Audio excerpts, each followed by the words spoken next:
आप सभी को मेरा नमस्कार। आज हम यहाँ लाए हैं कक्षा 11 के बैंकिंग विषय यानी अधिकोषण के अंतर्गत अध्याय 2 मुद्रा मनी अर्थ परिभाषा कार्य तथा महत्व। ठीक है, ये बैंकिंग सब्जेक्ट के अंतर्गत कक्षा 11 में आता है। तो ये आज हम यहाँ मुद्रा की बात करेंगे। मनी क्या है? मनी आप सभी लोग भली भांति उससे परिचित हैं। वो एक व्यावहारिक स्वरूप है जो हम अपने जीवन में उसको यूज करते हैं, लेकिन सैद्धांतिक स्वरूप उसका क्या है, बुक के अंतर्गत क्या है, विधान में क्या लिखा है, मनी क्या है। वैसे सभी लोग जानते हैं, कोई पूछे मनी क्या है तो कोई भी नोट निकाल के देखते हैं, देखो ये पैसा है, तो ये उसका सीधा साधा अर्थ नहीं हुआ।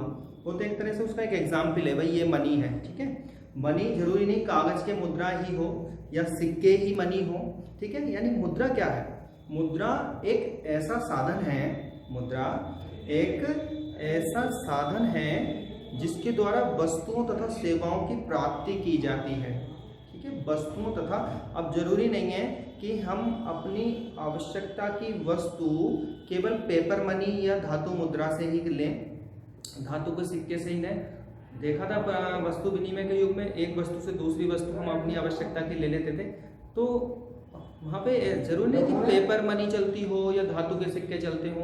वहाँ पे भिन्न भिन्न धातुएं, भिन्न भिन्न वस्तुएं, अनाज, बहुत सारी चीजें मुद्रा के रूप में चली हैं। तो मुद्रा का अर्थ केवल सिक्के या पत्र मुद्रा से नहीं होता है, बल्कि एक ऐसा साधन जिससे हम अपनी आवश्यकता की वस्तुएं या सेवाओं की प्राप्ति करते हो, वो मुद्रा कहलाता है। यानी मुद्रा एक क्या है? मुद्रा एक साधन है जिसके द्वारा हम अपनी आवश्यकताओं की पूर्ति करते हैं। मुद्रा की परिभाषाओं की यदि हम बात करें तो मुद्रा की परिभाषाओं के संबंध में बहुत से विद्वान हैं, वो एक मत नहीं है। किसी ने मुद्रा को कुछ कहा, किसी ने मुद्रा को कुछ कहा। एक सटीक डेफिनेशन जो मुद्रा की, मनी की होनी चाहिए वो नहीं है। सैकड़ों परिभाषाएं हैं। जैसे हार्टले ब्रदर्स ने कहा है कि द्रव्य वह है जो द्रव्य का कार्य करे। द्रव्य, मनी को द्रव्य भी कहते हैं। मैंने अभी एक शब्द बोला, यहाँ मुद्रा की मैं बात कर रहा हूँ, लेकिन परिभाषा से एक शब्द निकल कर आया, आके आप उसको समझेंगे। द्रव्य, द्रव्य क्या होता है? लिक्विड होता है ना, तो लिक्विड है ना, तरल पदार्थ द्रव्य होता है। तो मुद्रा को द्रव्य भी कहते हैं। हम मुद्रा को द्रव्य क्यों कहते हैं, पहले इस पे आएंगे। देखा है, पैसा होता है हाथ में या जेब में, कहीं भी हमारे पास पैसा होता है, तो क्या वो हमारे पास हमेशा के लिए रखा रहता है क्या? नहीं ना, एक ना एक दिन हम वो हमारे पास से चला ही जाता है, यानी वह जाता है, चला जाता है। तो वो अगर स्थायी होता तो वो द्रव्य नहीं हो, द्रव्य होता है। हम डालते कहीं द्रव्य रखते हैं, द्रव्य पदार्थ, तो वो क्या होता है? वो भी बह जाता है। यानी मुद्रा एक ऐसा द्रव्य पदार्थ है जो रुकता नहीं है, बहता रहता है, तरलतम रूप है। यानी सबसे संपत्ति जो अत्यधिक तरल रूप संपत्ति रूप में मुद्रा ही है, इसलिए से द्रव्य की संज्ञा भी कही गई है। हार्टले ब्रदर्स कहते हैं कि द्रव्य वह है जो द्रव्य का कार्य करे, और उन्होंने बता दिया कि द्रव्य वह है जो द्रव्य का कार्य करे। अब ये डेफिनेशन पूरी है क्या? नहीं। अब हमें ये पता लगाना पड़ेगा कि द्रव्य के कार्य कौन कौन से हैं। ठीक है, सेलिकमैन ने कहा है कि सिक्के केवल धात्विक सिक्के ही मुद्रा कहलाते हैं। सिक्के केवल धात्विक नहीं, सेलिकमैन प्राइस ने कहा है कि सिक्के केवल धात्विक सिक्के ही मुद्रा कहलाते हैं। तो अब इसमें पत्र मुद्रा नहीं आई, तो अलग अलग परिभाषा है। किसी ने कहा है कि मुद्रा है जिसे राज्य द्वारा मुद्रा घोषित कर दिया जाए। तो अलग अलग परिभाषाएं हैं, अलग अलग होंगी, लेकिन सटीक परिभाषा जो मुद्रा की वो नहीं बन पाई है आज तक। ठीक है, तो हम मुद्रा की परिभाषा को स्पष्ट रूप से इसी तरह समझ सकते हैं। अब बात करते हैं मुद्रा के कार्यों की। मुद्रा के कार्य, फंक्शंस ऑफ मनी। मुद्रा के बहुत से कार्य हैं। मुद्रा के जितने भी कार्य हैं उन कार्यों को 4 भागों में बांटा गया है। मुद्रा के जितने भी कार्य हैं उन्हें 4 भागों में बांटा गया है। सबसे पहले प्राथमिक या मुख्य कार्य। प्राथमिक या मुख्य कार्य, प्राथमिक या मुख्य कार्य क्या है कि ये किसी भी परिस्थिति रही हो, कोई सा काल रहा हो, कोई सा युग रहा हो, कैसी भी मुद्रा रही हो, उसने हमेशा ये कार्य तो करे ही हैं। और भले ही ना उसने करे हो जो मैं आगे लिखूंगा, लेकिन ये दो कार्य ऐसे हैं कि कोई सा युग हो जहां जिस प्रकार की भी मुद्रा चलती हो उस मुद्रा ने ये दो कार्य किए हैं और इसके द्वारा आज तक ये किए जाते रहे हैं। नंबर नेक्स्ट है प्राथमिक कार्य के बाद दूसरा है बी गौण कार्य।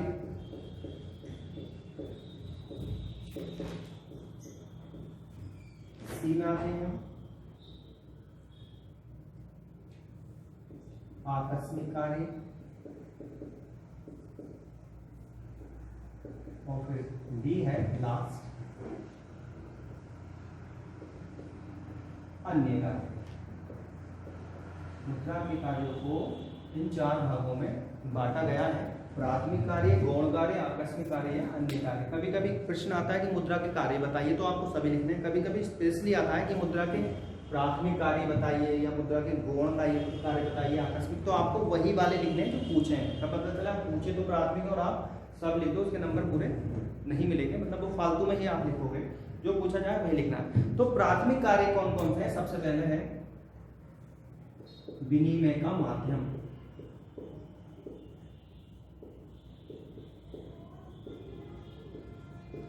विनिमय का माध्यम। दूसरा है मूल्य का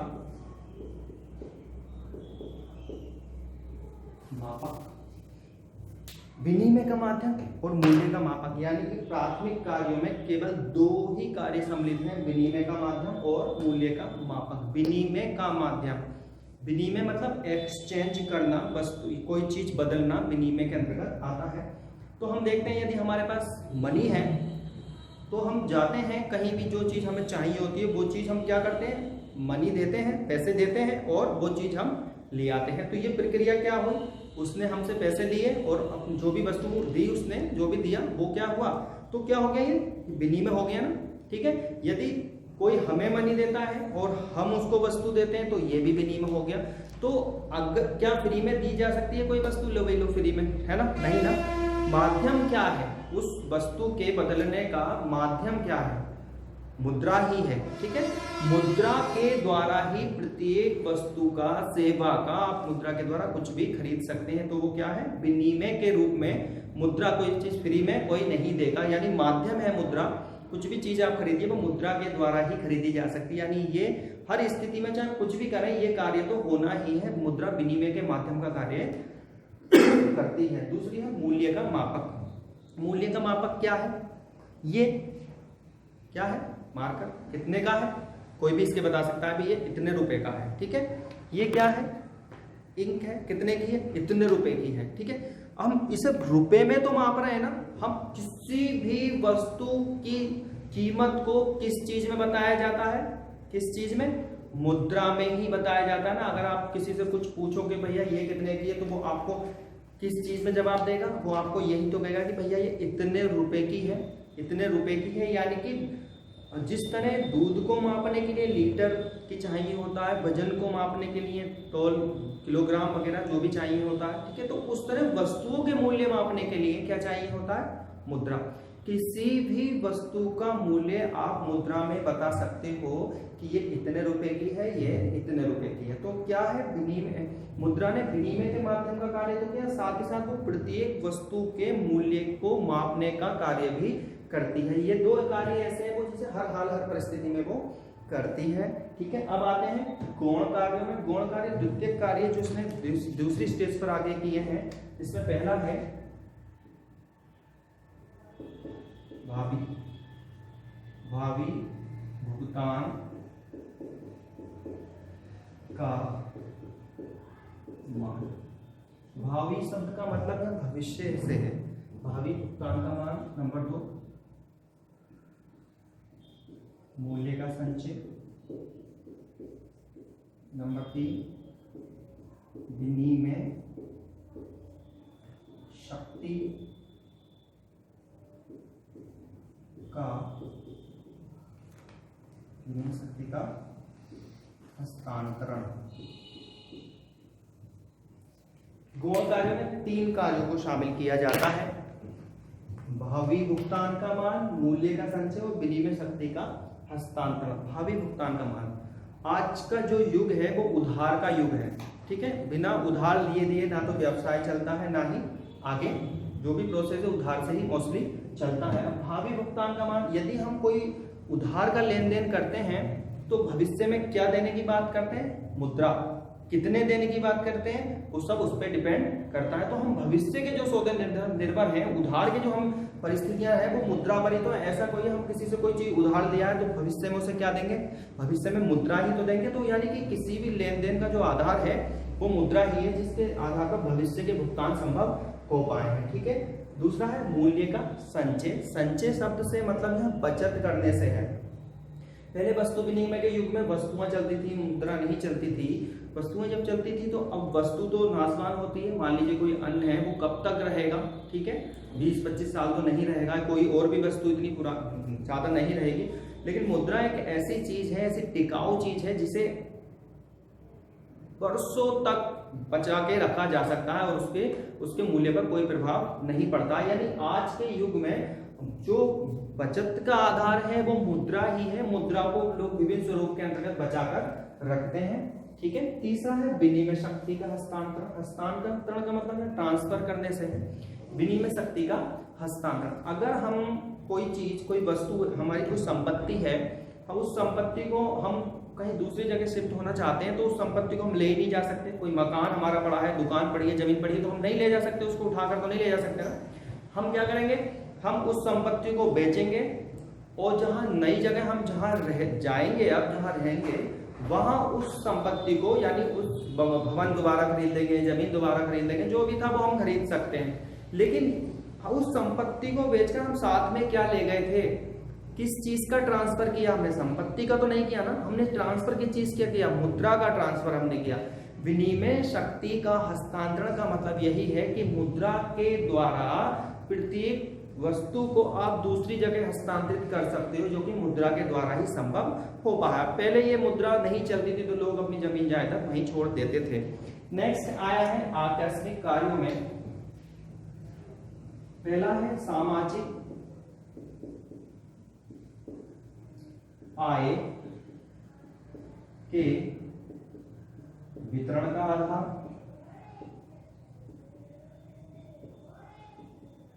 दूसरा है अधिकतम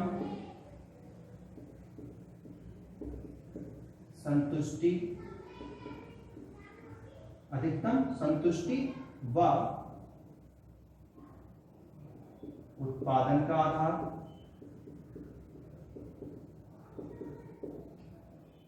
तीसरा है साख का आधार। चौथा है पूंजी की उत्पादकता बढ़ाना। और लास्ट 5 है पूंजी को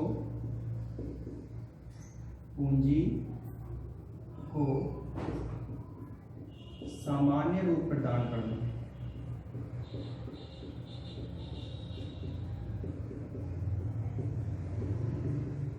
पूंजी को सामान्य रूप प्रदान करना, ये आकस्मिक आय मुद्रा के 5 हैं। सामाजिक आय के वितरण का आधार। उत्पादन जो होता है विभिन्न साधनों से मिलकर होता है, भूमि, श्रम, पूंजी, प्रबंध, साहस। 5 साधन उसमें लगते हैं। किसी भी उत्पादन कार्य को करने के लिए 5 साधनों की आवश्यकता जरूरी है, भूमि, श्रम, पूंजी, प्रबंध और साहस।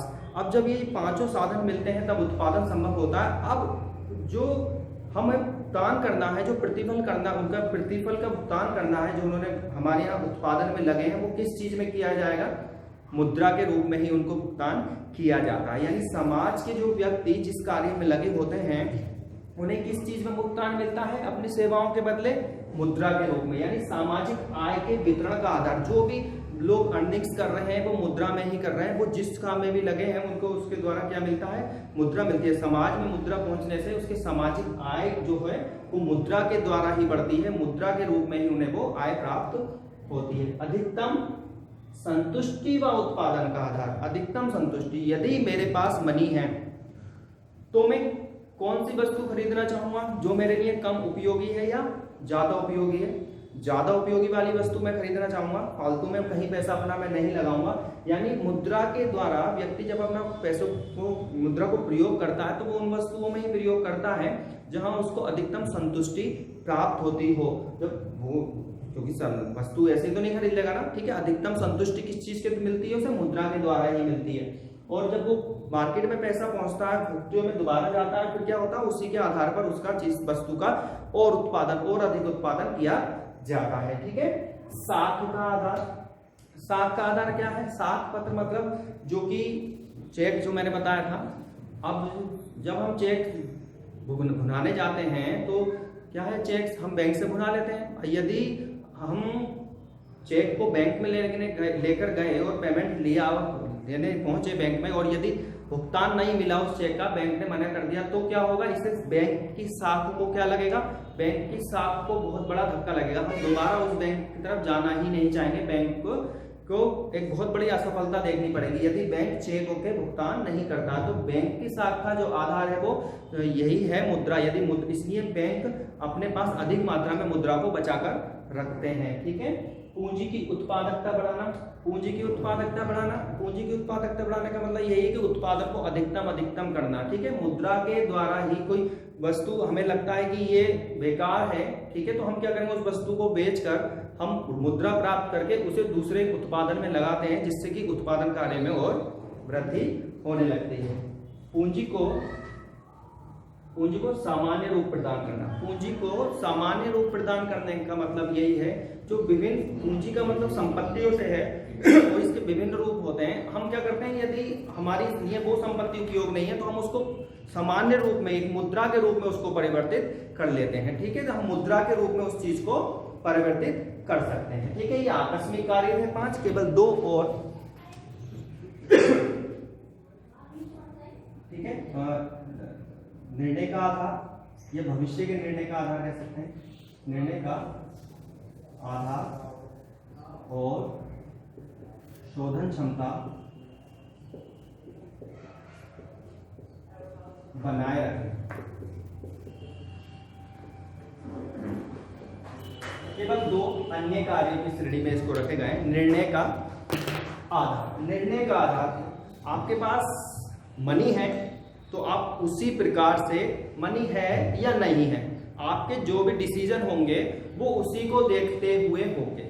मान लीजिए मेरे पास ज्यादा पैसा है तो मैं उसके हिसाब से निर्णय लूंगा, और यदि मेरे पास कम पैसे हैं तो मैं उसके हिसाब से निर्णय लूंगा। यानी व्यक्ति के जो डिसीजन हैं वो भी मुद्रा पर ही निर्भर करते हैं, ठीक है। अगर मेरे पास बहुत ज्यादा पैसे, तो मैं हो सकता है अच्छी चीज लूं, कम पैसे हैं तो मैं हो सकता है ना लूं या थोड़ी कम क्वालिटी की चीज ले लूं। तो ये डिसीजन मैं क्यों ले पा रहा हूँ? मुद्रा के कारण। यदि अगर मुद्रा की मात्रा के कारण यानी मैं ये निर्णय ले पा रहा हूँ, यानी कि निर्णय का आधार जो होता है वो भी एक तरह से मुद्रा है। शोधन क्षमता बनाए रखना, ये वर्ड आया है शोधन।